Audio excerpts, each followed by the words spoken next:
Chapter 11 At Close Quarters 3 lights came over the horizon and toward the prostrate Lucky. In the darkness of the asteroid's night he could not see the figures that accompanied the lights. There was a voice in his ear, and the voice was the well-known hoarseness of the pirate Dingo. It said, "Don't call your pal upstairs. I've got a jigger here that can pick up your carrier wave. If you try to, I'll blast you out of your suit right now, narc." He spat out the final word, the contemptuous term of all lawbreakers for those they considered to be spies of the law enforcement agencies. Lucky kept silent. From the moment he had first felt the tremor of his suit under the lash of the magnetic cable, he knew that he had fallen into a trap. To call Bigman before he knew more about the nature of the trap would have put the shooting Starr into danger, and that without helping himself. Dingo stood over him, a foot on either side. In the light of one of the flashes, Lucky caught a quick glimpse of Dingo's faceplate and of the stubby goggles that covered his eyes. Lucky knew those to be infrared translators, capable of converting ordinary heat radiation into visible light. Even if outflashes and in the asteroid's dark night, they had been able to watch him by the energy of his own heaters. Dingo said, "What's the matter, narc? Scared?" He lifted a bulky leg with its bulkier metal swathing and brought his heel down sharply in the direction of Lucky's faceplate. Lucky turned his head swiftly away to let the blow fall on the sturdier metal of the helmet, but Dingo's heel stopped midway. He laughed whoopingly. "You won't get it that easy, narc," he said. His voice changed as he spoke to the other two pirates. "Hop on over the jag and get the airlock open." For a moment they hesitated. One of them said, "But, Dingo, the captain said you were to—" Dingo said, "Get going, or maybe I'll start with him and finish with you." In the face of the threat, the two hopped away. Dingo said to Lucky, "Now, suppose we get you to the airlock." He was still holding the butt end of the magnetic cable. With a flick at the switch he turned off its current and momentarily demagnetized it. He stepped away and pulled it sharply toward himself. Lucky dragged along the rocky floor of the asteroid, bounced upward, and rolled partly out of the cable. Dingo touched the switch again and the remaining coil suddenly clung and held. Dingo flicked the whip upward. Lucky traveled with it, while Dingo maneuvered skillfully to maintain his own balance. Lucky hovered in space, and Dingo walked with him, as though he were a child's balloon at the end of a string. The lights of the other two were visible again after 5 minutes. They were shining into a patch of darkness of which regular boundaries were proof enough that it was an open airlock. Dingo called, "Watch out, I've got a package to deliver." He demagnetized the cable again and flicked it downward, raising 6 inches into the air as he did so. Lucky rotated rapidly, spinning completely out of the cable. Dingo leaped upward and caught him. With the skill of a man long used to weightlessness, he avoided Lucky's attempts to break his hold and hurled him in the direction of the airlock. He broke his own backward tumble by a quick double spurt of his suit's push-gun, and righted himself in time to see Lucky enter the airlock cleanly. What followed was clearly visible in the light of the pirate's flashes. Caught in the pseudograph field that existed within the airlock, Lucky was hurled suddenly downward, hitting the rocky floor with a clatter and force that knocked the breath out of him. Dingo's braying laughter filled his helmet. The outer door closed, the inner opened. Lucky got to his feet, actually thankful for the normality of gravity. "Get in, narc." Dingo was holding a blaster. Lucky paused as he entered the asteroid's interior. His eyes shifted quickly from side to side while the frost gathered at the rims of his faceplate. What he saw was not the soft-lit library of the hermit Hansen, but a tremendously long hallway, the roof of which was supported by a series of pillars. He could not see to the other end. Openings to rooms pierced the wall of the corridors regularly. Men hurried to and fro, and there was the smell of ozone and machine oil in the air. In the distance he could hear the characteristic drum-drum of what must have been gigantic hyperatomic motors. It was quite obvious that this was no hermit's cell, but a large industrial plant inside an asteroid. Lucky bit his lower lip thoughtfully, and wondered despondently if all this information would die with him now. Dingo said, "In there, Nark, get in there." It was a storeroom he indicated, its shelves and bins well filled, but empty of human beings other than themselves. "Say, Dingo," said one of the pirates nervously, "why are we showing him all this? I don't think—" "Then don't talk," said Dingo, and laughed. "Don't worry, he won't tell anyone about anything he sees, I can guarantee that. Meanwhile I have a little something to finish with him. Get that suit off him." He was removing his own suit as he spoke. He stepped out, monstrously bulky. One hand rubbed slowly over the hairy back of the other. He was savoring the moment. Lucky said firmly, "Captain Anton never gave you orders to kill me. You're trying to finish a private feud, and it will only get you into trouble. I'm a valuable man to the captain, and he knows it." Dingo sat down on the edge of a bin of small metal objects, with a grin on his face. "But listen to you, Nark. You'd think you had a case. But you didn't fool us, not for 1 minute. When you left you on the rock with the hermit, what do you think we did? We watched. Captain Anton's no fool. He sent me back. He said, 'Watch that rock and report back.' I saw the hermit's dinghy leave. I could have blasted you out of space then, but the order was to follow. I stayed off Ceres for a day and a half and spotted the hermit's dinghy heading out for space again. I waited some more. Then I caught this other ship coming out to meet it. The man off the dinghy got into the other ship, and I followed you when you took off." Lucky could not help smiling. "Tried to follow, you mean?" Dingo's face turned a blotchy red. He spat out, "All right, you were faster. Your kind is good at running. What of it? I didn't have to chase you. I just came here and waited. I knew where you were heading. I've got you, haven't I?" Lucky said, "All right, but what have you got? I was unarmed at the hermit's rock. I didn't have any weapons, while the hermit had a blaster. I had to do what he said. He wanted to get back to Ceres, and he forced me along so he could claim you as being kidnapped if the men in the asteroids stopped him.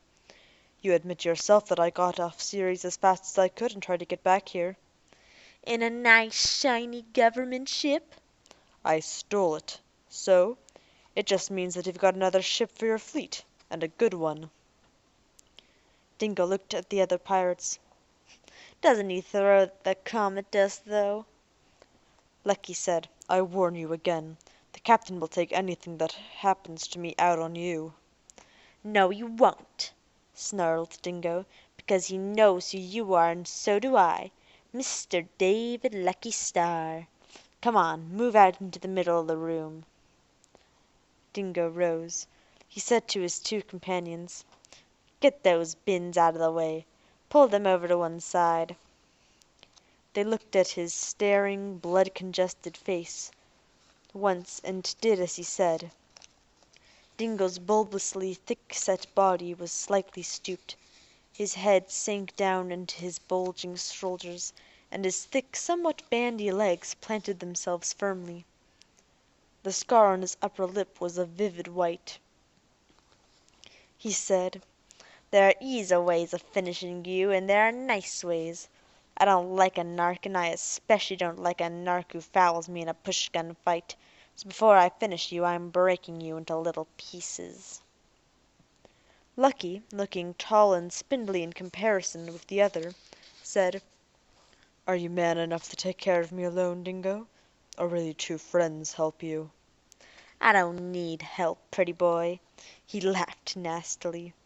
"But if you try to run, they'll stop you, and if you keep on trying to run, they've got neuronic whips that will really stop you." He raised his voice. "And use them, you two, if you have to." Lucky waited for the other to make his move. He knew that the one most nearly fatal tactic would be to try to mix it up at close quarters. Let the pirate enclose his chest in the hug of those enormous arms, and broken ribs would be the nearly certain result. Dingo, right fist drawn back, ran forward.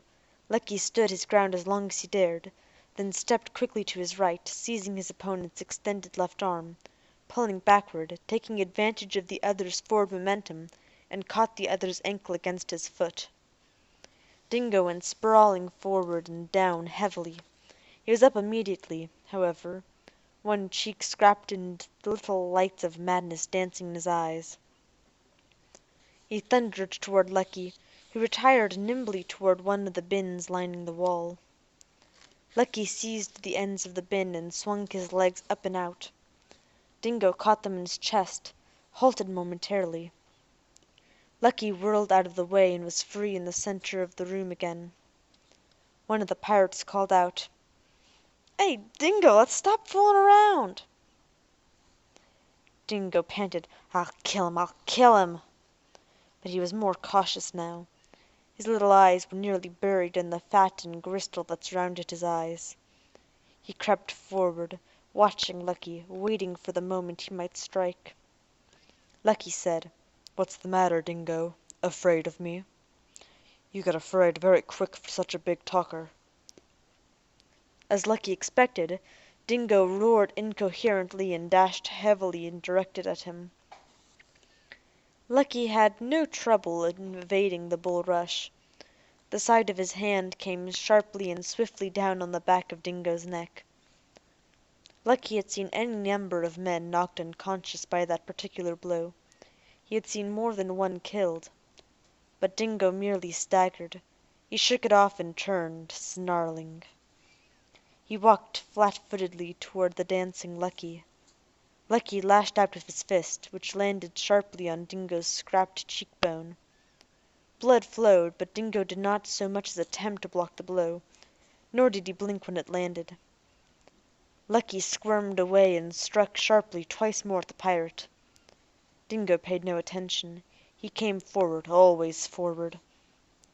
Suddenly, unexpectedly, he went down, apparently as a man who had stumbled, but his arm shot out as he fell and one hand closed tightly about Lucky's right ankle. Lucky went down too. "I've got you now," whispered Dingo. He reached up to catch Lucky's wrist, and in a moment, fast locked, they were rolling across the floor. Lucky felt the growing, enclosing pressure, and pain washed inward like an advancing flame. Dingo's fetid panting was in his ear. Lucky's right arm was free, but his left was enclosed in the numbing vice of the other's grip about his chest. With the last of his fading strength, Lucky brought his right fist up. The blow traveled no more than 4 inches, catching the point where Dingo's chin met his neck, with a force that sent stabs of pain the length of Lucky's arm. Dingo's grip loosened for a moment, and Lucky, writhing, flung himself out of the deadly embrace and on to his feet. Dingo got up more slowly. His eyes were glassy and fresh blood was trickling out the corner of his mouth. He murmured thickly, "The whip! The whip!" Unexpectedly he turned upon one of the pirates who had been standing there, a frozen onlooker. He wrested the weapon from the other's hand and sent him sprawling. Lucky tried to duck, but the neuronic whip was up and flashing. It caught his right side and stimulated the nerves of the area. It struck into a bath of pain. Lucky's body stiffened and went down again. For a moment his senses recorded only confusion, and with what consciousness he possessed, he expected death to be a second off. Dimly he heard a pirate's voice. "Look, Dingo, the captain said to make it look like an accident. He's a Council Science man and—" It was all Lucky heard. When he swam back to consciousness with an excruciating tingle of pins and needles down the length of his side, he found himself in a spacesuit again. They were just about to put on his helmet. Dingo, lips puffed, cheek and jaw bruised, watched malignantly. There was a voice in the doorway. A man was entering hurriedly, full of talk. Lucky heard him say, "For post 247. It's getting so I can't keep track of all the requisitions. I can't even keep our orbit straight enough to keep up the coordinate corrections of—" The light flickered out. Lucky twisted his head and caught sight of a small man with spectacles and gray hair. He was just inside the doorway, looking with mingled astonishment and disbelief at this order that met his eyes. "Get out!" roared Dingo. "But I've got to have a requisition." "Later." The little man left and the helmet was fitted over Lucky's head. They took him out again, through the airlock, to a surface which was now in the feeble blaze of the distant sun. A catapult waited on a relatively flat table of rock. Its function was no mystery to Lucky. An automatic winch was drawing back a large metal lever which bent more and more slowly, till its original slant had strained back into a complete horizontal at the tip. Light straps were attached to the bent lever and then buckled about Lucky's wrist. "Lie still," said Dingo. His voice was dim and scratchy in Lucky's ear. There was something wrong with the helmet receiver, Lucky realized. "You're just wasting your oxygen. Just to make you feel better, we're sending ships up to blast your friend down before he can pick up speed if he feels like running." An instant after that, Lucky felt the sharp, tingling vibration of the lever as it was released. It sprang elastically back into its original position with terrific force. The buckles about him parted smoothly, and he was cast off at a speed of a mile a minute or better, with no gravitational field to slow him down. There was one glimpse of the asteroid with the pirates looking up at him. The whole world was shrinking rapidly even as he watched. He inspected his suit. He already knew that his helmet radio had been maltreated. Sure enough, the sensitivity knob hung loose. It meant his voice could penetrate no more than a few miles of space. They'd left him his spacesuit's push-gun. He tried it, but nothing happened. Its gas stores had been quite drained. He was quite helpless. There were only the contents of one oxygen cylinder between himself and a slow, unpleasant death. Bum, bum, bum. They really, really like their cliffhangers in this book. I hope you've enjoyed. Have a good day. Bye.